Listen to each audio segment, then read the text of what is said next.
Alhamdulillah, salatu wassalamu ala rasulillah wa ala alihi wa sahbihi ajma'in. Asyhadu an la ilaha illallah wahdah la syarika lahu wa asyhadu anna Muhammadan abduhu wa rasuluh. Kemarin kenapa Allah utus para rasul?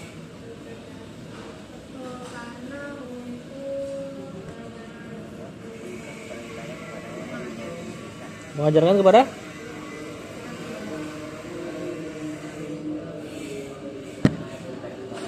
untuk beribadah kepada Allah dan menjauhi kesyirikan. Apa dalilnya?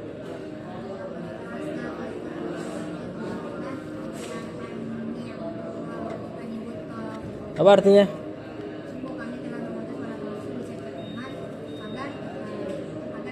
Sungguh kami telah mengutus seorang rasul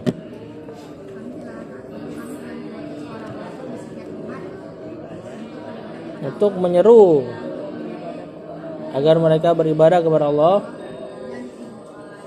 dan menjauhi kesyirikan. Kemarin tauhidur rabb, tauhid rububiyah. Itu mengesahkan Allah dari sisi apa? Hah? Penciptaan? Enggak, sempit itu maknanya. Hah? Pengaturan. Atau apa-apa yang Allah lakukan. Mengesahkan Allah dari apa-apa yang Allah lakukan. Seperti? Terus. Nah, baru disempitkan maknanya apa ya? Turunan hujan, penciptaan, pengaturan, pokoknya yang Allah lakukan. Apa dalilnya? Bahwasanya Allah berkesendirian dalam hal ini. Alhamdulillahirabbil alamin. Apalagi diem baik, biasa ngoceh. Kemudian mentauhidkan Allah dari sisi yang satu lagi. Tauhid uluhiyah. Apa itu? Mengesahkan Allah dari sisi apa? Ibadahnya kita. Apa dalilnya? Terus?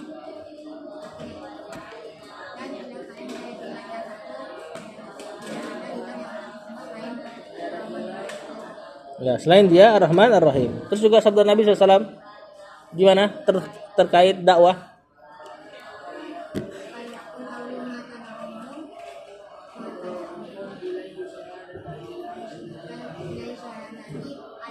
Syahadata. Apa artinya?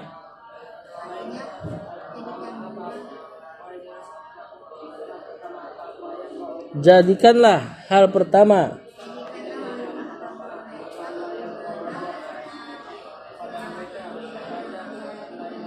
apa arti la ilaha illallah? Yang berhak disembah, yang berhak diibadahi kecuali Allah. Kenapa Allah ciptakan jin dan manusia? Ingat tidak? Untuk mengibadahinya. Apa dalilnya? Artinya tidaklah aku ciptakan. Apa hak Allah? Apa hak Allah atas hamba?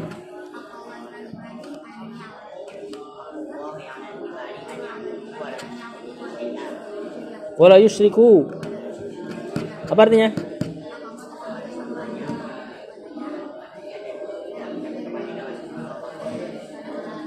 Tidak menyekutukannya dengan apa itu ibadah?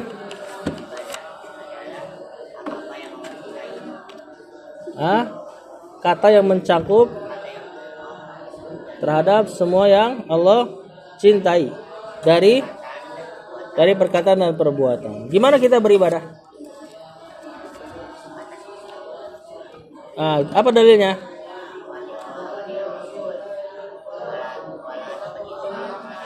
Wala tubtilu amalakum. Jangan batalkan amalan kalian. Maksudnya apa? Jangan batalkan amalan kalian. Itu yang hadis. Taati Allah, taati Rasul, jangan batalkan amalan kalian. Maksudnya apa sih?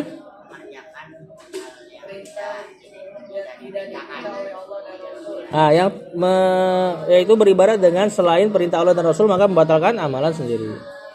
Kemudian apa itu ihsan?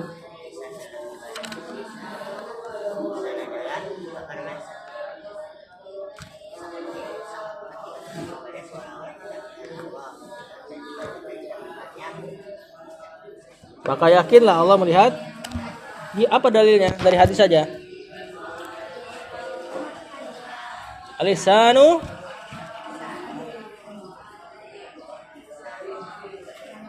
anta abudullaha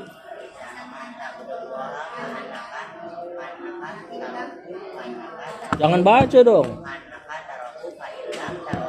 Fa'il lam takun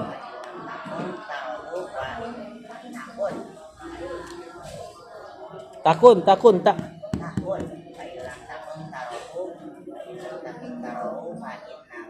fa'innahu yaraka. Mencurigakan nih hafalannya nih. Gimana nih?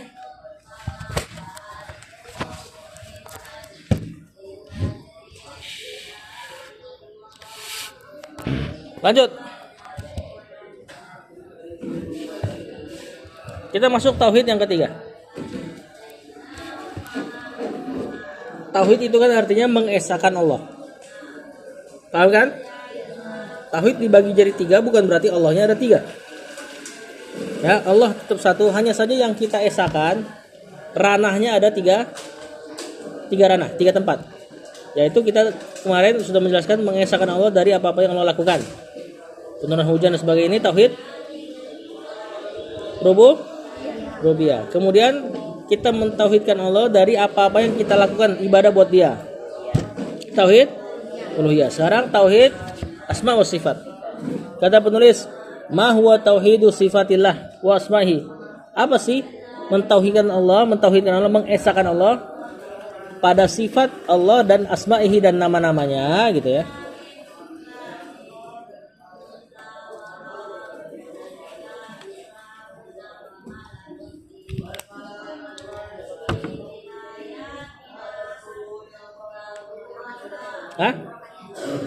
Ma huwa tauhidu sifatillahi wa asma'ihi.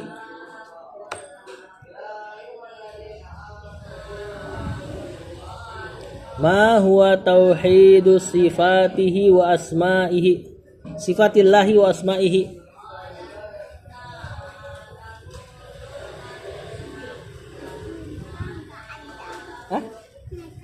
Itu naik sepeda dari tadi dia main, makanya kamu main sana. Kan baru pulang lo, Abah lo. Nah, Abah pulang kamu nggak jadi main. Kata penulis jawabannya. Isbatu menetapkan. Huwa ya itu gitu ya. Isbatu menetapkan ma apa-apa yang atau yang wasofa sifati Allahu Allah yang Allah sifati bihi dengannya nafsahu dirinya sendiri. Isbatu ma wasafallahu bihi nafsahu fi kitabihi dalam kitabnya. Fi kitabihi enggak usah lah diterjemahkannya. Au wasafahu atau mensifati Allah, hu-nya kepada Allah, rasuluhu rasulnya atau yang rasul mensifatinya. Fi ahaditsis sahihati di dalam hadis-hadis yang sahih, valid, kuat, alal haqiqati sesuai dengan hakikatnya.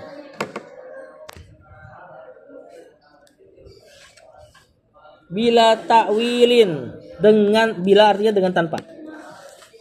Dengan tanpa takwil menyelewengkan makna.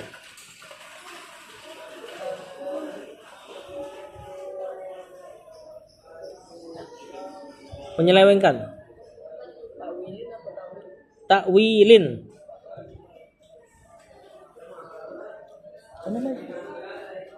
Nanti abang keburu pulang kamu nggak jadi main deh.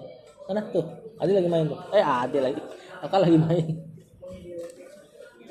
Menyelewengkan. Maksudnya gimana? Misalnya Allah katakan yadullahi fawqa aydihim. Tangan Allah di atas tangan mereka. Maka tangan di situ sifat Allah. Benar-benar ada tangannya. Dengan kesempurnaan Allah tentunya. Dengan kesempurnaan tangannya, enggak sama makhluk. Kemarin kita udah jelaskan kan? Tangan antum, tangan kelabang beda sama beda. Apalagi tangan antum sama tangan Allah. Tentu tangan Allah jauh lebih sempurna. Nah, takwil itu apa? Takwil dia bilang, bukan, itu bukan tangan, tapi kekuatan. Nah, kemudian tangannya dibuang. Enggak, Allah nggak punya tangan. Maksud tangan di situ adalah kekuatan. Nah, ini namanya takwil. Ini tidak dilakukan oleh pendahulu kita dari para sahabat dan murid-muridnya. Melakukan takwil ini tidak dilakukan. Jadi yang benar gimana? Tetapkan Allah punya tangan. Sempurna dengan seluruh sifat-sifatnya. Tapi ada makna kekuatan nggak pada tangan tersebut? Ada tentunya. Nah, kesalahannya kalau takwil gimana? Dia tetapkan makna lazimnya, namanya tangan berarti kekuatan. Terus tangannya disingkirkan. Allah nggak punya tangan. Yang benar kita tetapkan tangan dan kita tetapkan makna kelazimannya, kekuatannya atau kedermawanannya dan seterusnya. Wala tafwidin, tidak ditafwid. Tafwid mengosongkan. Afwan, menyerahkan makna. Tafwid menyerahkan.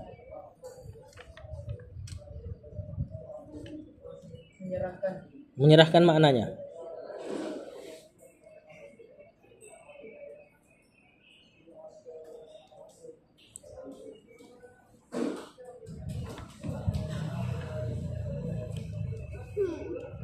Tadi dikit lagi apa selesai aja.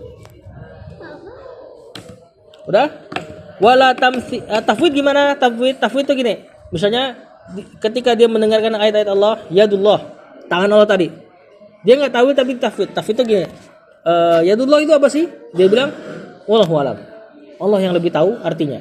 Nah, ini juga nggak boleh. Kita tahu syariat ini dengan bahasa Arab. Maka kita pahami dia juga dengan peletakan bahasa Arab. Yad ya maklum, yad tangan. Maklum kan? Hal yang antum ketahui kan? Nah, nanti yang ditafwid apa? Bagaimananya. Kalau sudah ditanya bagaimananya tangan Allah, baru itu boleh ditafwid. Gimana tangan Allah? Kalau punya tangan, kayak gimana tangannya? Ah, kalau itu baru antum katakan Allah lebih tahu bagaimana. Wallahu alam. Katakan seperti itu. Yang tidak boleh tafwid apa? Tafwid makna. Tadi misalnya tangan Allah gimana? Apa arti tangan Allah? Dia bilang apa arti yadullah? Dia bilang wallahu alam. Ini nggak boleh. Harus diterjemah. Maksudnya dipahami dengan pemahaman bahasa. Bagaimananya baru ditafwid. Nah, ini lagi direkam, Pak. Paham gak antum? Sama kayak sifat-sifat lain. Ar-Rahman, apa arti Ar-Rahman yang antum pahami? Maha pengasih kan? Nah, antum bisa artikan kan? Itu salah satu sifat Allah bukan? Nah, bagaimana kasih sayang Allah? Kita cuma bisa tebak-tebak. Kasih sayang yang luas dan sebagainya. Hakikatnya kita nggak tahu.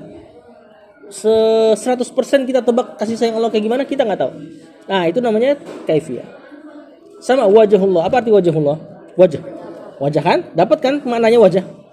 Cuman antum langsung buang jauh-jauh kalau antum terbayang bagaimananya. Kalau bagaimananya baru antum tafwid. Paham? Kalau udah terbayang gimana ya wajah Allah? Dah serahkan kepada Allah. Tapi makna wajah maklum. Paham? Bener gak? Jangan pas dikatakan wajah Allah. Apa wajah Allah? Wallahu a'lam. Pokoknya wajah. Nanti khawatir kalau kayak gini semuanya antum gak terjemahkan. Dengan nama Allah yang Ar-Rahman Ar-Rahim. Apa arti Ar-Rahman Ar-Rahim? Wallahu a'lam. Nah, kan kayak repot kalau kayak gini. Kita gak kenal Rabb kita nanti kalau seperti ini. Ya. Kemudian wala tamsilin. Tidak boleh ditamsil. Tamsil diserupakan dengan makhluk. Diserupakan gitu aja. Ya tentunya serupakan dengan makhluk.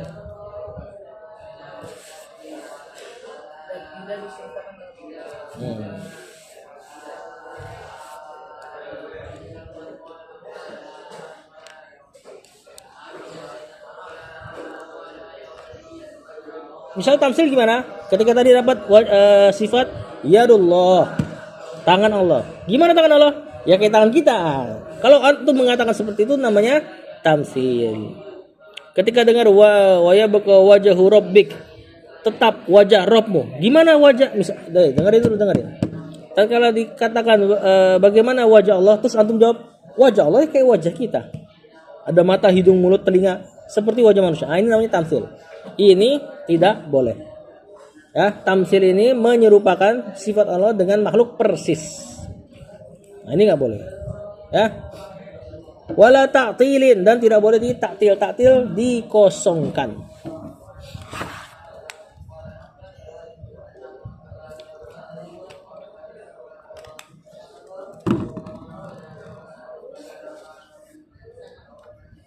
Gimana kalau taktil? Kalau taktil tadi lebih parah lagi. Dia ditafwid, bukan ditafwid lagi.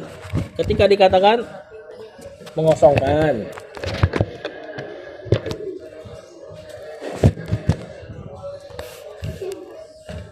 Taktil gimana? Taktil adalah misalnya ketika dikatakan yadullahi, tangan Allah. Faqu aidina, faqu aidihim, di atas tangan mereka. Apa itu tangan Allah? Terus dia bilang, enggak. Itu enggak ada artinya. Yadullah kita tolak. Ini bertentangan dengan akal, kata dia gitu. Masa Allah punya tangan? Ayat itu kita tolak. Itu namanya taktil. Ini juga tidak boleh. Nah, beliau kasih contoh-contoh sifat-sifat Allah yang sering disalahpahami. Yang pertama kal istiwa. Istiwa maknanya meninggi di sini. Kal istiwa. Itu hamzah wasal itu. Kal istiwa'i. Meninggi. Tawon. Apa sih maksudnya meninggi? Allah, salah satu sifat yang Allah ceritakan, Allah kabarkan kepada kita bahwasanya Ar-Rahmanu 'alal arsyis tawa. Ar-Rahman di atas ars. Ars itu singgasana. Dan jangan bayangkan singgasana kayak singgasananya raja.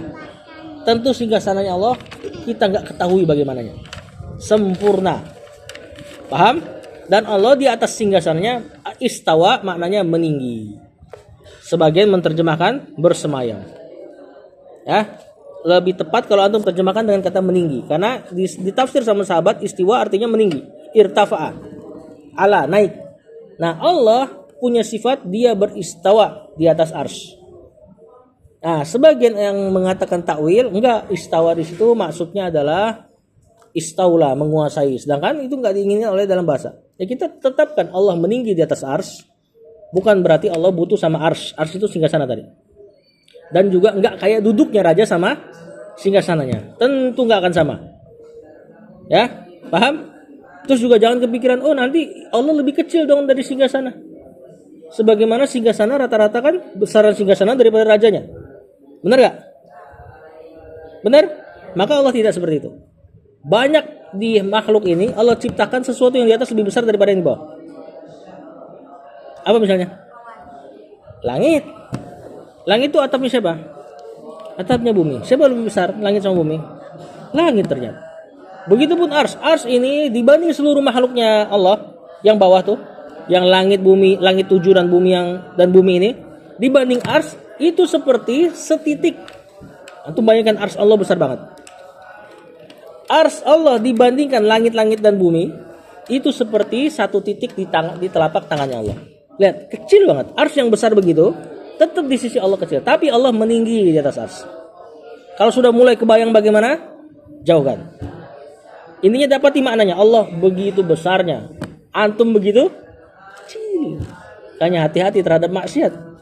Ya, antum tuh kayak lah. Kalau kita ibaratnya kita sama kutu, ya masih besaran kutu dibanding Allah sama kita. Antum bayangkan ars, langit yang 7, bumi itu cuma kayak setitik di tangan Allah. Setitik. Padahal antum dibanding bumi juga kayak setitik kan? Paham nggak? Antum dibanding bumi kayak setitik. Bumi sama langit sama arsnya kayak setitik di tangan Allah. Betapa besarnya Allah. Cuma ketika sudah terbayang bagaimananya, buang jauh-jauh bagaimananya. Ketika sudah terbayang bentuknya dan sebagainya, a'udzubillahi minasyaitonir rajim. Ta'ud. Tapi antum pahami bahwasanya Allah seperti itu sifatnya. Dia meninggi di atas ars. Kemudian sifat yang lain yang sering disalahpahami, wan nuzul. Allah turun ke langit dunia di setiap sepertiga malam terakhir. Nuzul wan nuzuli.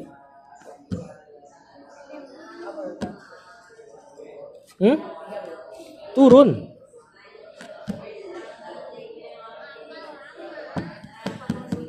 Wan nuzuli. Mau ngapain? Mau ke sana. Nanti ya, udah berdua dulu sama adik nih.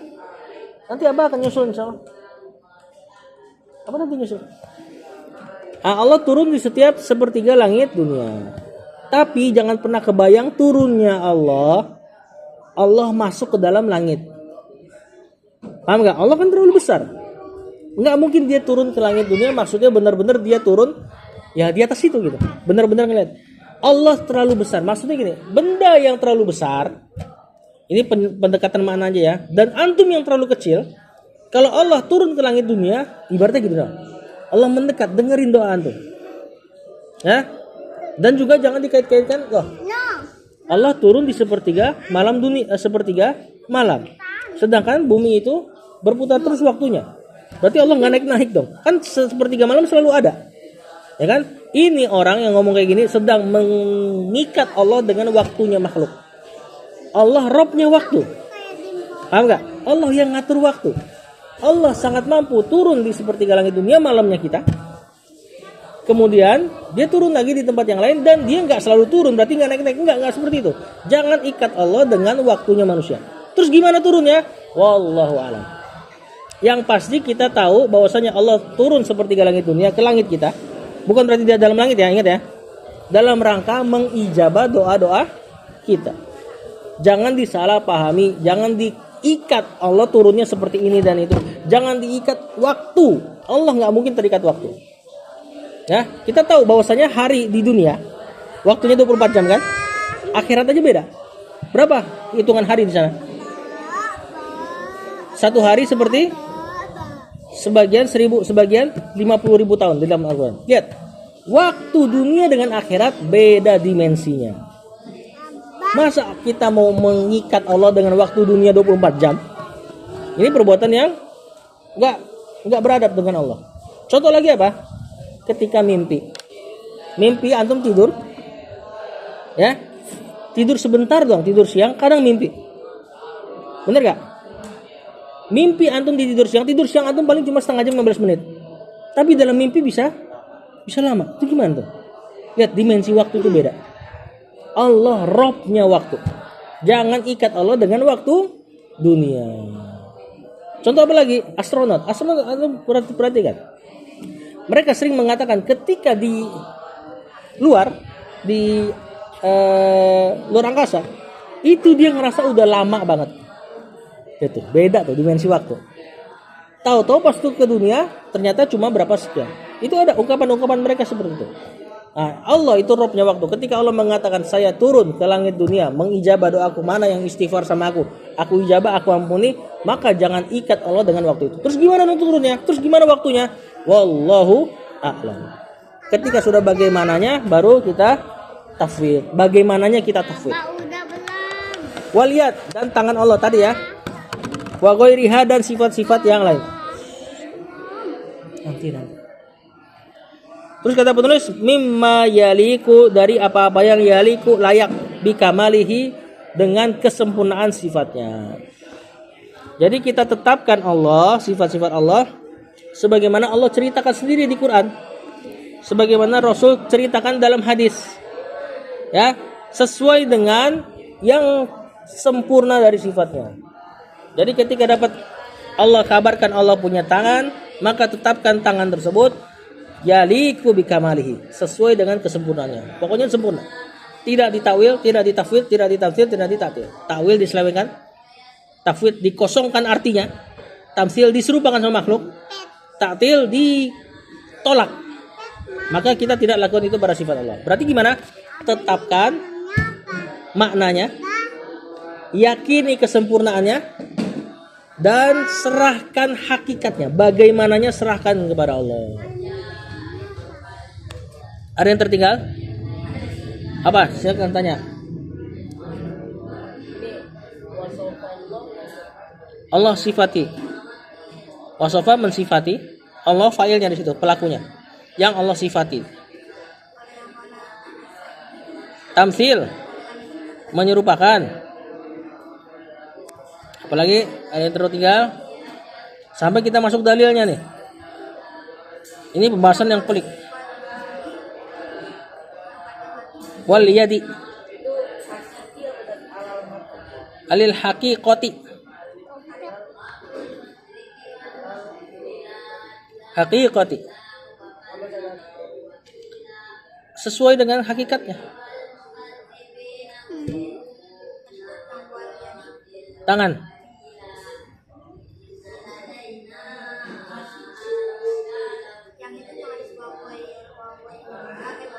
dan selainnya. Goiri kan sering terulang.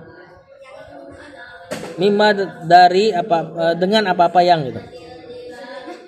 Yaliku layak bikamalihi dengan kesempurnaan Allah. Dengan kesempurnaannya. Jadi tetapkan dan yakini kesempurnaan sifat tersebut. Bagaimananya? Nggak tahu. Tetapkan maknanya, bagaimananya? Nggak tahu. Dia pulang saya. Dia pulang kontrakan. Dalilnya kalau Allah Ta'ala berfirman, laisa, tidak ada. Kamislihi, yang semisal dengannya. Syai'un, sesuatu apapun. Wahwa, dan dia as-sami'u, maha mendengar, al-basiru, maha melihat. Gampang ini. Laisa kamitslihi syai' wa huwa as-sami'ul basir. Perhatikan ayat ini. Enggak ada yang serupa sama Allah. Tapi dia mendengar dan melihat. Nah, sedangkan Allah katakan makhluk juga sami'an basiran, mendengar dan melihat. Antum mendengar atau melihat? Serupa enggak sama Allah?